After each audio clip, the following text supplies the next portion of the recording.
শীতকালীন ঝড় ক্যালিফোর্নিয়ার উপকূলে আঘাত হেনেছে, যার ফলে বন্যা, ভূমিধস এবং মানুষ ও অবকাঠামোর জন্য ক্রমবর্ধমান ঝুঁকি সৃষ্টি হয়েছে। সম্প্রতি শক্তিশালী ঝড়ের কারণে ক্যালিফোর্নিয়ায় ভয়াবহ বন্যা দেখা দিয়েছে। ক্যালিফোর্নিয়ার অন্যান্য এলাকা যেমন সিয়েরা নেভাদায় এর ফলে অন্যান্য বিপর্যয় ঘটেছে, যেমন অপ্রত্যাশিতভাবে বিশাল তুষারধস এবং 10 জনেরও বেশি মানুষ নিখোঁজ হয়েছেন।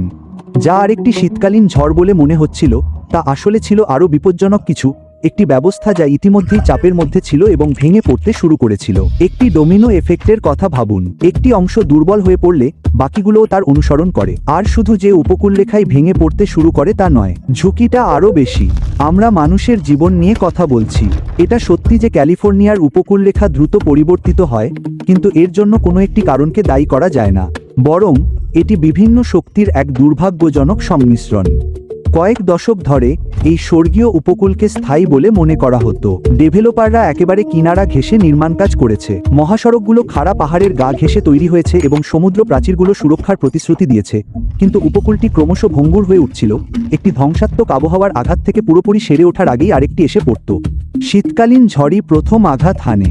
বায়ুমণ্ডলীয় নদীগুলো উপকূলরেখায় আছড়ে পড়ে এবং শক্তিশালী ঢেউ সৈকত থেকে বালি সরিয়ে নেয়। কয়েক দশক ধরে দাঁড়িয়ে থাকা খাড়া পাহাড়গুলো হঠাৎ করে ফাটতে শুরু করে, পাহাড়ের ঢাল ধীরে ধীরে সরতে শুরু করে, এবং যখন সেগুলো ভেঙে পড়ে তখন শুধু ধসে পড়ে না, সেগুলো রাস্তা, রেললাইন এবং কোটি কোটি ডলারের বাড়িঘরও ভাসিয়ে নিয়ে যায়। আপনি হয়তো ভাববেন যে ঝড় নিজেই নতুন কিছু নয়, মানুষের এর জন্য প্রস্তুত থাকা উচিত, এবং এটা সত্যি, ঝড় নতুন নয়। যা বদলেছে তা হলো এর ভঙ্গুরতা। জল এখন উপকূলরেখাকে ছিন্নভিন্ন করে দেওয়ার অনেক বেশি সুযোগ পায়। আরেকটি কারণ হলো কিং টাইড, যা বছরের সর্বোচ্চ প্রাকৃতিক জোয়ার। এগুলো ক্যালিফোর্নিয়ার জন্য ভবিষ্যতের সমুদ্রপৃষ্ঠের উচ্চতা বৃদ্ধির পূর্বাভাস হিসেবে কাজ করে। এককভাবে কিং টাইড নাটকীয় হলেও পরিচিত, কিন্তু যখন এটি ঝড়ো জলোচ্ছ্বাসের সাথে মিলিত হয়, তখন সমুদ্রের জল শুধু তীরে পৌঁছায় না, বরং তা স্থলভাগের দিকেও ঠেলে দেয়। জল পার্কিং লট, আবাসিক এলাকা এবং উপকূলীয় রাস্তাগুলোতে উপচে পড়ে, যেগুলো বন্যার জন্য কখনোই তৈরি করা হয়নি। আর শুধু সমুদ্রই নড়াচড়া করছে না, উপকূলীয় ক্যালিফোর্নিয়ার কিছু অংশে ভূমি নিজেই ধীরে ধীরে ডুবে যাচ্ছে। এই প্রক্রিয়াটি সাবসিডেন্স বা ভূমি অবনমন নামে পরিচিত। এর পেছনের বিজ্ঞানটা সহজ কিন্তু নির্মম। যখন ভূমি নিচে নেমে যায়, তখন আপেক্ষিক সমুদ্রপৃষ্ঠের উচ্চতা কার্যকরভাবে আরও দ্রুত বেড়ে যায়। এখন এই তিনটি শক্তির কথা কল্পনা করুন: ঝড়, চরম জোয়ার এবং ডুবে যাওয়া ভূমি। অঞ্চলটি চারদিক থেকে চাপের মুখে পড়ছে। কয়েক দশক ধরে চলা নিবিড় উপকূলীয় উন্নয়ন এমন এক ভার চাপিয়ে দিয়েছে, যা বহন করার জন্য এই ভূমি কখনোই তৈরি হয়নি। 1970 এর দশকে নির্মিত অবকাঠামোগুলো এখন পানির কয়েক ইঞ্চি, কখনো কখনো কয়েক ফুট কাছে চলে এসেছে, যা প্রকৌশলীরা কখনো কল্পনাও করেননি। বাড়ির মালিকরা তাদের সম্পত্তি রক্ষার জন্য লড়াই করছেন, যা ক্রমাগত ভূমি হারাচ্ছেন।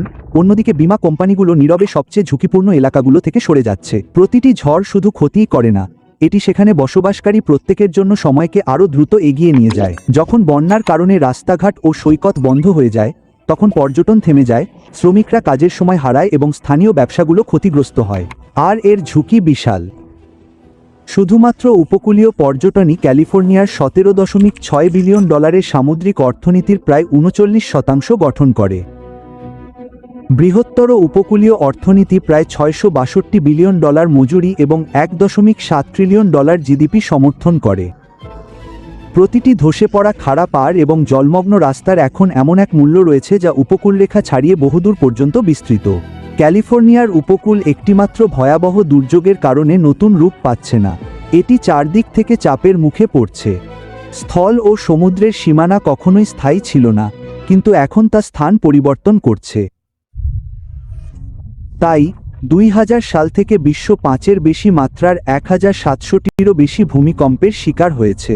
এর মধ্যে অনেকগুলোই প্রশান্ত মহাসাগরের চারপাশে অবস্থিত রিং অফ ফায়ার এর আশেপাশে ঘটেছে। উত্তর আমেরিকায় সবচেয়ে বড় হুমকি হল স্যান আন্দ্রেয়াস ফল্ট লাইন, যা অন্য যে কোনো ভূমিকম্পের চেয়ে বেশি মাত্রার ভূমিকম্প সৃষ্টি করতে পারে, আর এ কারণেই এর গা শিউরে ওঠার মতো ডাকনাম হয়েছে দ্য বিগ ওয়ান। ক্যালিফোর্নিয়ার সম্ভাব্য ধ্বংস এক ভয়ঙ্কর আশঙ্কা, যার পরিণতি হতে পারে অকল্পনীয়। কিন্তু দ্য বিগ ওয়ান তো কেবল আসন্ন বিপদের সূচনা মাত্র। দুঃসংবাদ, বিজ্ঞানীরা 2030 সালে একটি ভয়াবহ ভূমিকম্পের পূর্বাভাস দিয়েছেন। ভালো লাগুক বা না লাগুক, 70% সম্ভাবনা আছে যে আমরা সেই বড় ভূমিকম্পটির সম্মুখীন হব, এবং এটি হবে 6.7 মাত্রার একটি ভূমিকম্প। সান আন্দ্রেয়াস ফল্ট লাইনের কারণে এই বড় ভূমিকম্পটি ঘটবে, কিন্তু ভয়ের ব্যাপার হলো আমরা এর পূর্বাভাস দিতে পারি না। অন্যদিকে প্রতি 100 বছরে একটি করে বড় ভূমিকম্প হয়। এর মানে হলো প্রাকৃতিক দুর্যোগের জন্য প্রস্তুতি নেওয়ার সময় সবসময়ই থাকে। আমরা যদি অতীতে ফিরে যেতাম তাহলে সান ফ্রান্সিসকো এবং ফোর্ট টেজনকে নিশ্চিহ্ন করে দেওয়া ভূমিকম্পগুলোর মতো কয়েকটি বড় ভূমিকম্প দেখতে পেতাম। অনেক আগে তৈরি করা ভবনগুলো ভূমিকম্প প্রতিরোধী নয়, সেগুলো ধসে পড়বে। এমনকি যদি সেগুলো টিকেও যায়, আপনার সেগুলোতে প্রবেশ করা উচিত নয়। কিন্তু ভবনগুলোই সবচেয়ে বিপজ্জনক অংশ নয়। আপনার বৈদ্যুতিক লাইন এবং গ্যাসের পাইপের দিকেও নজর রাখা উচিত। আপনার পাহাড়ের বাড়িটি হয়তো সুন্দর, কিন্তু এটি অত্যন্ত অনিরাপদ। ভূমিকম্পের সময় পাহাড়টি একটি বিশাল ভূমিধসে পরিণত হতে পারে যা তার পথে সবকিছু ধ্বংস করে দেবে। সড়কপথে ভ্রমণকে বিদায় জানান, কারণ সব রাস্তাঘাট ধ্বংস হয়ে যাবে। আপনার কাছে কিছু অতিরিক্ত জল ও খাবার থাকা উচিত, কারণ আপনি সুপারমার্কেটে যেতে পারবেন না। এই দুর্যোগের খরচ কম হবে না। এই ভূমিকম্প থেকে পুনরুদ্ধার করতে মার্কিন যুক্তরাষ্ট্রের প্রায় $200 বিলিয়ন